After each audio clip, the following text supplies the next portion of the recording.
اللہ، وہ اللہ، وہ بے نیاز اور صمد اللہ، حیاؤں والا اللہ کفر کو مہلت دیتا آیا، شرک کو مہلت دیتا آیا، بت پرستی کو مہلت دیتا آیا۔ نہیں مہلت دی تو بے حیائی کو نہیں دی۔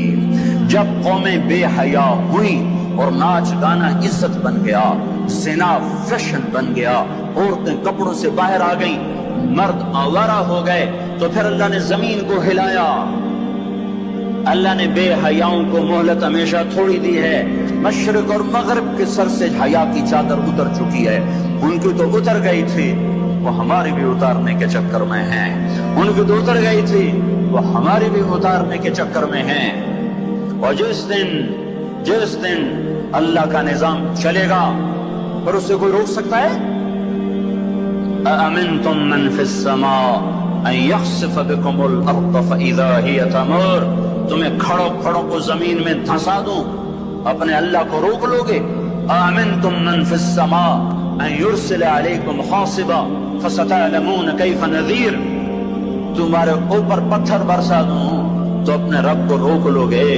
وَلَقَدْ كَذَّبَ الَّذِينَ مِن قَبْلِهِمْ فَكَيْفَ كَانَ نَكِيرٌ، تم سے پہلوں نے جھٹلایا، تیرے رب نے پکڑ کے دکھایا، کچھ تو عبرت کی نظر سے دیکھو۔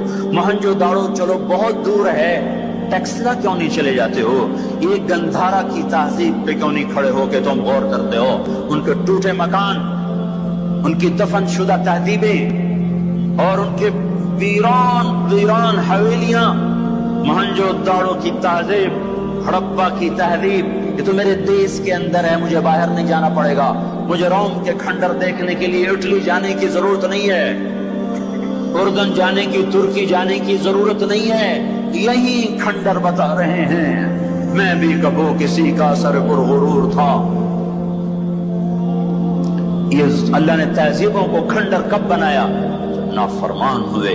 لوط علیہ السلام کی قوم بے حیا تھی، ان کے کفر کا الزام سارے قرآن میں ایک دفعہ لگا ہے ان پر۔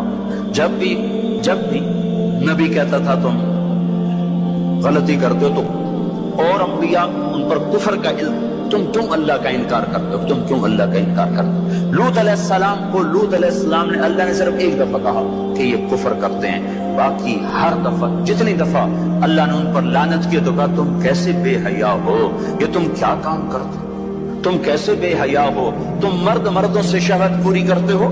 ما سبقکم بها من احد من العالمین، اس ظالموں تم سے پہلے یہ گندا کام کسی نے نہیں کیا، یہ تم کیا کر رہے ہو؟ جب دھرتی پر یہ کام لوط علیہ السلام کی قوم کا عمل جب دو آدمی کرتے ہیں تو اس جگہ کے فرشتے اٹھ کر اوپر چلے جاتے ہیں کہ ابھی اللہ نے زمین کو ہلایا اور ابھی ہلایا اور ابھی عذاب آیا اور ابھی عذاب آیا۔ تو لوط علیہ السلام کی قوم پہ اللہ نے 4 عذاب پھینکے ہیں کٹھے، اور 5واں زلزلہ۔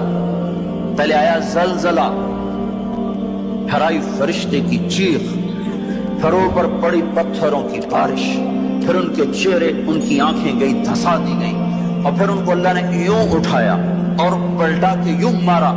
فجعلنا عالیہا سافلہا وامطرنا علیہا حجارۃ من سجیل منضود مصومۃ عند ربک وما ہی من الظالمین ببعید۔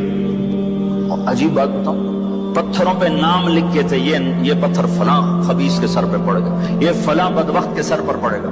لوط علیہ السلام کی بیوی ایمان نہیں لائی تو اللہ تعالیٰ کے فرشتوں نے کہہ دیا تو بچ جائے گا، تیری بیوی کے سر پہ پڑے گا پتھر۔ اور لوط علیہ السلام اتنے تنگ آ چکے تھے، فرشتوں نے انہوں نے پوچھا کب عذاب آئے گا؟ لوط علیہ السلام نے پوچھا فَاصْرِ بِأَهْلِكَ بِقِطْعٍ مِّنَ اللَّيْلِ وَلَا يَلْتَفِتْ مِنكُمْ أَحَدٌ وَامْضُوا حَيْثُ تُؤْمَرُونَ۔ لوط علیہ السلام کہنے لگے عذاب کب آئے گا؟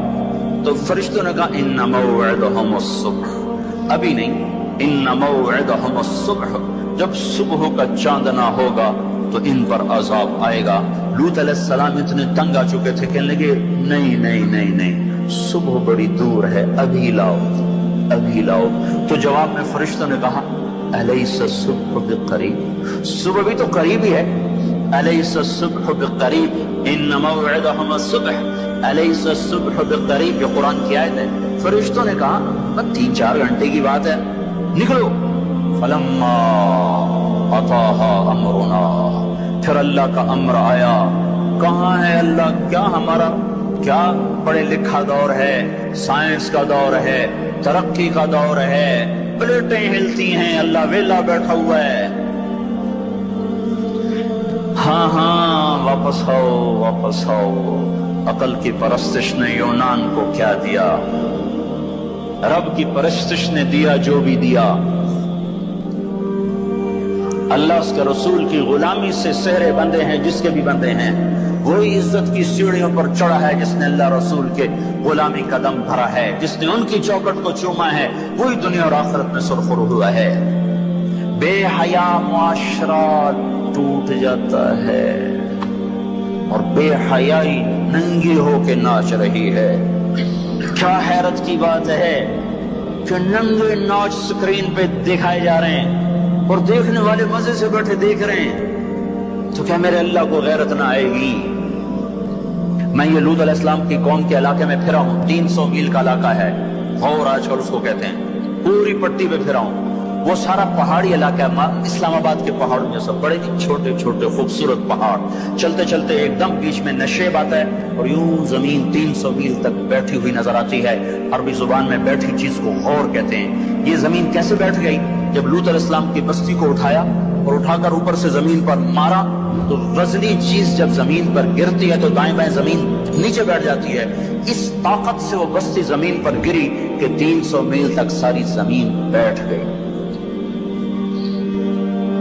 تو لوط علیہ السلام صبح نکلنا تھا کہ پہلے زلزلہ آیا، پھر فرشتے کی چیخ آئی، پھر پتھر برسنے لگے، چیخ و پکار۔ لوط علیہ السلام نے بیوی سے کہا تھا پیچھے نہ مڑ کے دیکھنا، پر اللہ کا فیصلہ ہو چکا تھا کہ اس کا بھی سر ٹوٹنا ہے۔ تو چلتے بس وہ نہیں رہ سکی، ذرا یوں اتنی کو گردن ٹیڑھی ہوئی تھی تو اوپر سے پتھر آیا اور اسے بھوسا بنا کے پھینک دیا۔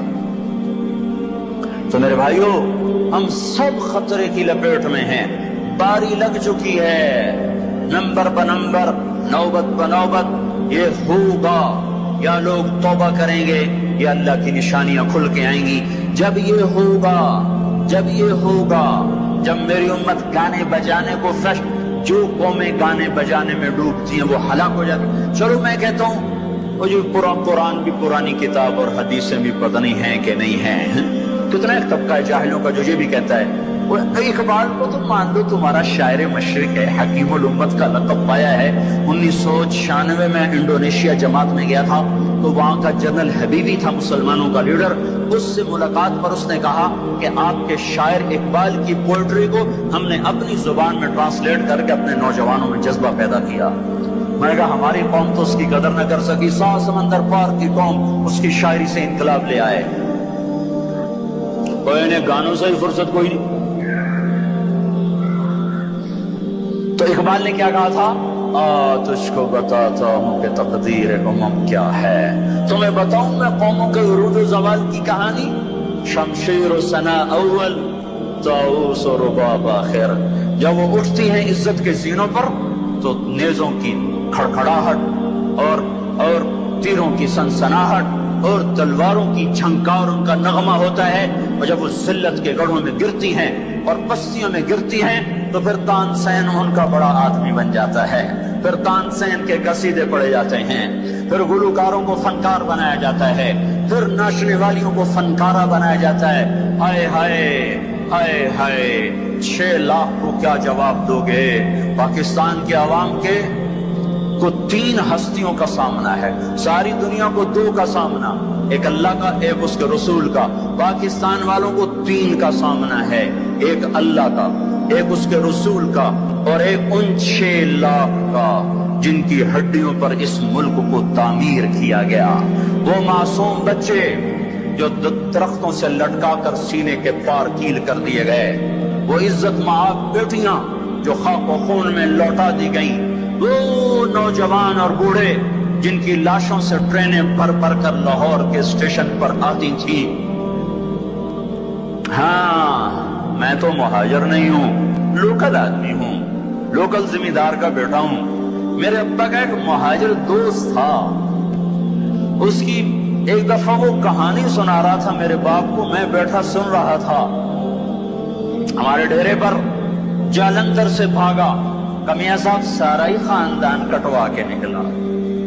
کیا خیال ہے یہ 6 لاکھ تو ایسے پڑا ہے، اس سے زیادہ ہی ہوگا. یہ تمہارے گریبان پکڑیں گے، اسی لیے بنایا تھا ملک کے جگہ جگہ زنا کے اڈے کھل جائیں، شراب بکے، ناچ گانے کی محفلیں ہوں. ہمارے خون کی یہی قیمت ہے. ہائے انسان ظالم ہے، بھول جاتا ہے. 50 کی دہائی میں پیدا ہونے والوں نے ان نوحوں کی تھوڑی بہت صدات باز گشت سنی ہوئی ہے. تمہیں کیا خبر کتنی جوانیاں رل گئیں، کتنی ماؤں، کتنی مائیں، کتنے بیٹے، کتنے باپ، کتنی بہنیں، کتنے سہاگ، کتنی جوانیاں اس بھٹی میں جل کے گل کے راکھ ہوئی، پھر اس خطے کو وجود ملا. کہنے کہ میں رات کو چلتا تھا، دن کو چھپتا تھا کماد کے کھیت میں. پیچھے سکھ، آگے منزل کا پتہ کوئی نہیں کدھر جانا ہے. رخ لاہور کا تھا، پہنچ گیا دریائے ستلج. اس وقت ستلج زندہ تھا، اپنی روانیوں کے ساتھ بہتا تھا. ایسے سویا ہوا ستلج نہ تھا. اب آگے ستلج، پیچھے سکھ. یا کرپان پڑے یا پانی، دو میں سے ایک ضرور ہے. یا اگر آگے موت یا پیچھے موت. یا میرے جی میں آیا سکھوں کے ہاتھوں مرنے سے بہتر ہے پانی میں مر جاؤں. تیرنا نہیں آتا تھا کہ میں نے ایک لکڑی اٹھائی، اس کو آسرا بنایا. میں نے کہا مولا زندگی ہے تو پار لگا دے، تیرنا مجھے آتا نہیں. کہ میں اس لکڑی پہ بیٹھا اور ایسے ہی پانی کو ہٹاتا ہوا تھوڑا تھوڑا آگے بڑھا. جب ذرا سا میں بیچ گیا ہوں تو میں نے کیا دیکھا کہ سارا دریائے ستلج لاشوں سے بھر کے بہ رہا تھا. ان کو پانی نے کفن دیا، انہیں ستلج کی مچھلیوں نے قبر دی. یہ تم سے پوچھیں گے، بددانتوں سے پوچھیں گے، ظالموں سے پوچھیں گے، ان ناچنے والوں سے پوچھیں گے، اور یہ ناچ کی محفلیں سجانے والوں سے پوچھیں گے ہماری ہڈیوں کی کیا قیمت ہے، ہمارے خون کی کیا قیمت ہے. کاش تم اپنی تاریخ ہی پڑھ لیتے. تاریخ اسلام چھوڑ دو، لمبا موضوع ہے. تاریخ پاکستان پڑھ لو، اور نہیں تو نسیم حجازی مرحوم کی خاک و خون پڑھ لو. میں نے اسکول لائف میں خاک و خون پڑھی تھی. 1 مہینہ میں روتا رہا تھا. میرا ایک بھانجا تھا، اس نے حفظ کیا، داڑھی مڈا دی. مجھے بڑا غم کہ یہ اس نے ظالم نے کیا ظلم کیا. اس نے کہیں خاک و خون پڑھی، اس نے ایسی توبہ کی، داڑھی بھی رکھ لی، پتلون بھی چھوڑ دی. اپنی تاریخ کو بھلا دینے والی قومیں بے نشاں ہو جاتی ہیں. وہ قافلہ ہوتا ہے پر جس کی کوئی منزل نہ رہے. وہ راہی ہوتے ہیں جنہیں راستوں کی سمت کا کچھ پتہ نہیں رہتا. کھانا پینا یہ زندگی ہے، ہم کسی کام کے لیے آئے ہیں. اور کیا ہوگا؟ وَلُبِسَ الْحَرِيرُ، مرد ریشم پہنیں گے. اور کیا ہوگا؟ وَشُرِبَتِ الْخُمُورُ، شراب پی جائے گی. اور کیا ہوگا؟ وَلَعَنَ آخِرُ هَذِهِ الْأُمَّةِ أَوَّلَهَا، اس امت کے آج کے لوگ پہلے لوگوں کو گالیاں بکیں گے، دیوانہ کہیں گے. اونٹوں کے لوگ تھے، پتھروں کے لوگ تھے، خچروں کے لوگ تھے، کھوتوں کے لوگ تھے. ہم راکٹ والے، ہم راکٹ والے. اور تمہارا نبی گدھے پہ سوار رہا ہے. سواری عزت کی چیز ہوتی تو میرے نبی کو اللہ براق ہر وقت حاضر کرتا. اللہ کے نبی کے 2 گدھے تھے، ایک کا نام عفیر تھا، ایک کا نام یعفور تھا. آپ کبھی اس پہ سوار ہوتے، کبھی اس پہ سوار ہوتے. پھر آپ نے خچر پر بھی سواری کی ہے، ایک کا نام دلدل تھا، ایک کا نام فضہ تھا. پھر آپ نے اونٹنی پر بھی سواری کی ہے، ایک کا نام عصبہ تھا، ایک کا نام شہبہ تھا، ایک کا نام جدعا تھا، ایک کا نام قصوا تھا.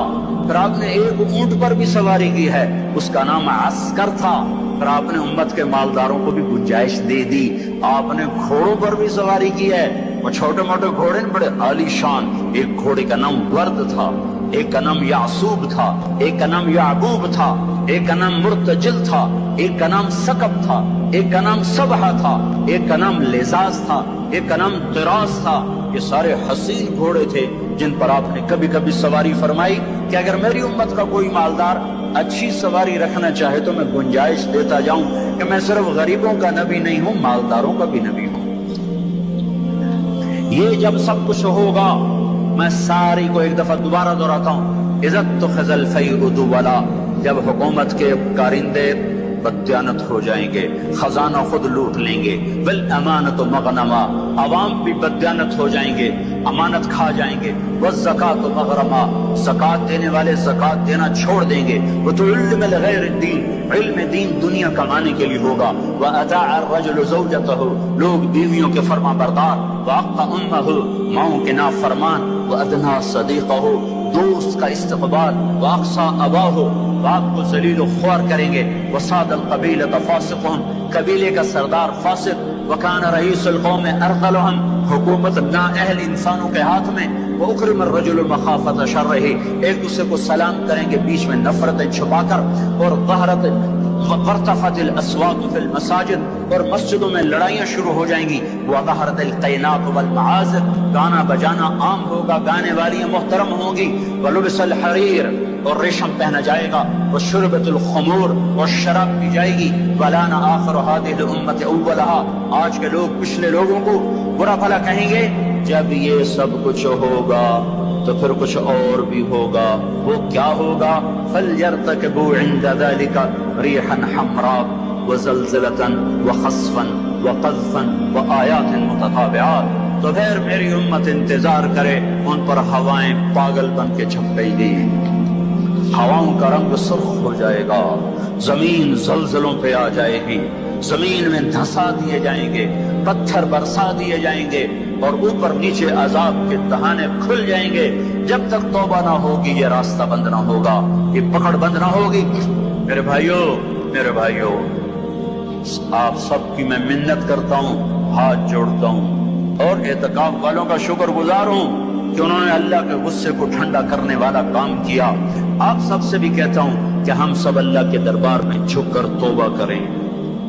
یہ توبہ کا وقت ہے، یوم دعا منانے کی چیز نہیں ہے، وہ یہ رونے کی چیز ہے، رو کہ وہ روٹھا ہوا ہے، اور اسے منانا سب سے آسان ہے، سب سے آسان ہے۔ میرے ایک بزرگ مجھ سے ناراض ہو، ڈیرے میں، بھرے ڈیرے میں 1 گھنٹہ میں زمین پر بیٹھ کے ان کی منتیں کرتا رہا، زمین پر وہ چارپائی پر نوکر کھڑے ہوئے، رشتہ دار کھڑے ہوئے، اور میں معافی مانگ رہا ہوں کہ میں نہیں کرنا ہے، مینوں پتا ہے تو بڑا بڑا مولوی ہے، میں تینوں معاف نہیں کرنا۔ 1 گھنٹہ منتیں کروا کر پھر معاف کیا، خون کا قریبی رشتہ۔ اور میرا اللہ کیسا ہے؟ اے ہائے یا ابن آدم لو بلغت ذنوبك عنان السماء ثم استغفرتنی غفرت لك ولا ابالی، میرا بندہ حوصلے نکال لے گناہ کرنے کے، اتنے کر کے اسلام آباد کو نہ بھر، اتنے کر کے پاکستان کو نہ بھر، ہند و سندھ کو نہ بھر، 7 زمینوں کو بھر دے، پھر تہ بتہ گناہوں کو رکھتا جا، اور خلاؤں کو بھر دے، چاند تاروں کی روشنی چھین لے، سورج کو کالا کر دے اپنے گناہوں سے، اور اپنے گناہوں کو میرے آسمان کی چھت کے ساتھ آ کر پھنسا دے۔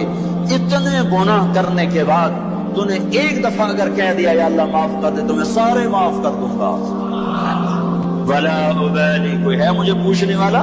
مجھے کوئی پوچھ سکتا ہے کہ کیوں معاف کیا؟ مجھے کوئی پرواہ نہیں ہے۔ تم توبہ کرنے والے بنو، مجھے معاف کرنے میں دیکھو گے کوئی دیر نہ لگے گی۔ من تقرب الی تلقیتہ من بعید، ساری زندگی کٹ گئی عشق بتا میں، مومن سے چوک ہو گئی، یا ویسے شاعری کی ترنگ میں کہہ دیا آخر عمر میں کیا خاک مسلمان ہوں گے، آخر عمر تو بہت زیادہ ہے، آخری سانس میں بھی توبہ کر لے تو اللہ گلے سے لگا لے۔ جو اپنے گناہوں کا بوجھ لے کر ندامت کے آنسو بہاتا ہوا بوجھل قدموں کے ساتھ اللہ کے گھر کی طرف بڑھتا ہے کہ آج اللہ کو منانے جا، آج اس سے صلح کرنے جا رہا ہوں، ماں کو منانے جاؤ وہ بات نہیں کرتی، باپ کو مناؤ وہ الٹا پٹائی کرتا ہے، بھائی کو منانے جاؤ وہ دروازہ نہیں کھولتا، اور رب کو منانے جاؤ کب کب کب؟ جب بال بال گناہوں میں جکڑا ہوا، جب رواں رواں گناہوں کا گٹر بنا ہوا، جب پیچھے مڑ کے دیکھو تو کوئی ایک کرن کہیں نیکی کی نظر نہ آتی ہو، سیاہیوں میں لتھڑا ہوا، گندگیوں میں ڈوبی ہوئی یا ڈوبا ہوا، لتھڑی ہوئی یا لتھڑا ہوا، غفلت میں زندگی گزارنے والی یا گزارنے والا، جب یہ بوجھل قدموں سے اللہ کی طرف بڑھتا ہے تو میرا اللہ کہتا ہے ٹھہرو، میں تیرے استقبال کے لیے عرشوں سے نیچے اتر کے خود آگے آ رہا۔ تلقیتہ من بعید، آؤ جی آؤ جی، ہم آگے نہیں بڑھ جاتے اپنے قریبی دوست کے لیے، آؤ جی آؤ جی۔ تو یہ کچھ میرا اللہ کہہ رہا ہے، جو توبہ کرنے میری طرف آتا ہے میں آگے بڑھ کے اس کا استقبال کرتا ہوں۔ ومن اعرض عنی نادیتہ عن قریب، جو مجھ سے روٹ جاتا ہے اس کو خود قریب جا کے بلاتا ہوں۔ الی عین اولک رب غیری، میرا بندہ کو مجھ سے پیارا رب تیرے پاس ہے؟ کہاں جا رہے ہو؟ جس سے ماں نافرمان بچے کو کہتی کہاں جا، جاہل تھے، جانور تھے، اور جب انسانیت کا شعور آیا تو وہ اٹھ کے اللہ کے پاس چلے گئے۔ اور تمہارے ہیں تو قدر کر لو، میں تو محروم ہوں ان دونوں سے، تمہارے زندہ ہیں تو قدر کرو ورنہ کف افسوس ملتے رہو گے۔